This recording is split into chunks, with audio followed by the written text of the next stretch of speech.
ሰላም ጤና ይስጥልኝ ውድ የሚስጥር መዝገብ ቤተሰቦች እንኳን ወደ ቻናላችን በሰላም መጣችሁ። ዛሬ ስለ አሜሪካና ስለ ኢራን ታሪካዊ ጠላትነት በደንብ የምናይበት ይሆናል። አብረን እንጓዝ። ለቻናሉ አዲስ ከሆናችሁ እንደዚህ አይነት ታሪክ ቶሎ ቶሎ እንዲደርሳችሁ ሰብስክራይብ አድርጉ።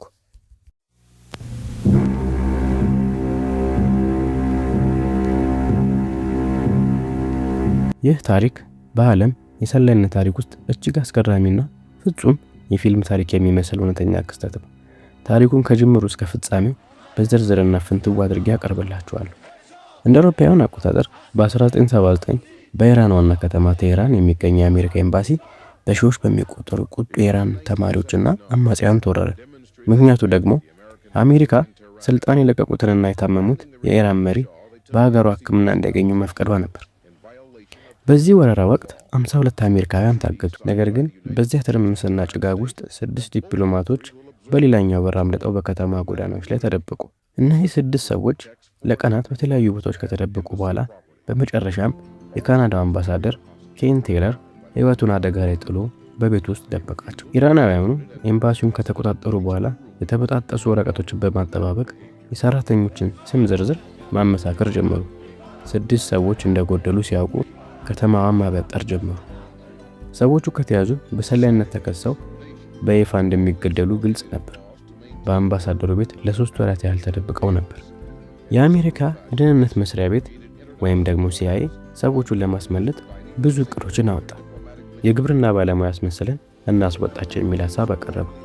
ነገር ግን በዚህ የክረምት ወቅት በኢራን በረሃ ውስጥ የግብርና ባለሙያ መምሰል አይታሰብም ነበር። በዚህ ጊዜ የሲአይኤ የማስመለጥና የማጭበርበር ስፔሻሊስት የሆነው ቶኒ አንድ ታላቅ ሀሳብ አመጣ። ሰዎቹን የሆሊውድ ፊልም ባለሙያ አስመስለን እናስወጣቸዋለን። ኢራን ውስጥ ባለው አስገራሚ በረሃማ ቦታ ላይ የሳይንስ ልብ ወለድ ፊልም ለመቅረጽ ቦታ እንደሚፈልጉ እናስመስላለን። እቅዱ እንዲሰራ ነገሩ ፍጹም እውነተኛ መሆን ነበረበት። ምክንያቱም የኢራን ደህንነቶች ወደ ሆሊውድ ደውለው ወይም ደግሞ ጋዜጣ አይተው ሊያረጋግጡ ይችላሉ። ቶኒ ወደ ሎስ አንጀለስ በመሄድ የፊልም ሜካፕ ባለሙያዎችንና ፕሮዲውሰሮችን አነጋገረ። ስቱዲዮ 6 ፕሮዳክሽን የተባለ የውሸት ፊልም ኩባንያም አቋቋመ። ከዛም አርጎ የሚል ስም ልክ እንደ ስታር ዋር አይነት የሳይንስ ልብ ወለድ ፊልም እንደሚሰሩ አድርገው ጋዜጦች፣ ሆሊውድ ሪፖርትና ትላልቅ ማስታወቂያዎችን አወጡ። የፊልም ስክሪፕት፣ ገጸ ባህሪያትን፣ ስዕሎችንና የውሸት ቢዝነስ ካርዶችም ተዘጋጁ። እንደ አውሮፓውያን አቆጣጠር በ1980 ቶኒ የውሸት የካናዳ ፓስፖርቶችንና የፊልም ሰነዶችን ይዞ ወደ ቴህራን ገባ። ወደ መሸሸጊያ ቤቱ ሄዶ ሰዎቹን አገኛቸው። እቅዱን ሲሰሙ ደነገጡ። አንዳቸውም ስለ ፊልም ስራ ምንም የሚያውቁት ነገር አልነበረም። ቶኒ ግን ሌሊቱን ሙሉ ማሰልጠንና እነሱን ማስተማር ተያያዘው። ለአንዱ የፊልም ዳይሬክተር፣ ለሌላው ተባባሪ ፕሮዲውሰር፣ ለሌሎች ደግሞ ስክሪፕት ጸሐፊና ካሜራማን የሚል ስራ ሰጣቸው። ልብሳቸውን፣ አረማመዳቸውን ሳይቀር እንደ ሆሊውድ ሰዎች እንዲያደርጉ የተሰጣቸውን የውሸት ስምና የልደት ቀን በደንብ እንዲያጠኑ አደረገ። ማለዳ ላይ ቡድኑ ወደ ቴህራን አየር ማረፊያ አመራ። አየር ማረፊያው በታጠቁ የኢራን አብዮታዊ ጠባቂዎች የተሞላ ነበር። በመጨረሻ የፍተሻ መስመር ላይ የኢራን ባለስልጣናት አስቆማቸው። ተጠራጥሯቸው ነበር። ሁሉንም ነገር መርምሮ ጥያቄ ማዝረብ ጀመረ። ከዛም ሌሎቹ መደናገጥ ጀመሩ። ቶኒ ስለ ስራው፣ ስለ ፊልሙ በዝርዝር አወራቸው። ከረጅም ደቂቃዎች በኋላ በፊልሙ ታሪክ ተማርከው ጥበቃዎቹ እንዲያልፉ ፈቀዱላቸው።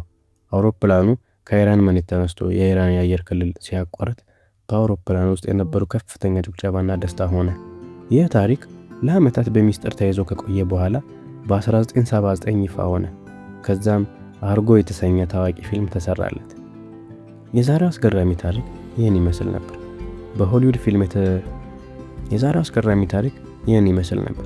በሆሊውድ ፊልም የተረፉ ዲፕሎማቶች አስገራሚ ታሪክ። እናንተስ ምን ተሰማችሁ? ሐሳባችሁን ኮሜንት ላይ አስቀምጡልኝ። ቪዲዮውን ከወደዳችሁት ላይክ እና ሰብስክራይብ ማድረጋችሁን እንዳትረሱ። በቀጣይ ቪዲዮ እስከምንገናኝ ሰላም።